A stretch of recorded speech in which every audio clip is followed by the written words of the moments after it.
മരിച്ചണി വീട്ടിലുള്ള കരിഞ്ഞുകൊണ്ട് സ്വർണ്ണക്കൂട്ട് ഉപ്പനയോർത്തെന്നു നീറുന്ന മട്ടിൽ നാളുകൾ നീക്കും കാണാൻ കൽബ് കൊതിക്കും. ഒരിക്കലെന്ന കവിളമുത്തി മണത്തിടുവാൻ കൊതിയായി ഉണങ്ങിയെല്ലാം തൊലിയുമായി ഉമ്മച്ചിക്കാര് തുണയായി.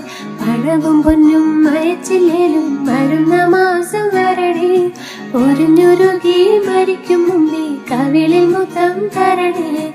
അറബ് നാട്ടിൽ അകലെയെങ്ങണ്ടിരിക്കും ബാപ്പാറിയാൻ അകമുരുകി കുറിക്കും മകൾക്കൊരുപാടുണ്ട് പറയാൻ. കുരുന്നു മകൾ കരഞ്ഞു കണ്ണീർ ഉതിർത്തം കൊണ്ടാടുറക്കം, കനവിൽ ബാപ്പ വിളിക്കുന്നതും നനച്ചുകൊണ്ടേ മയക്കം.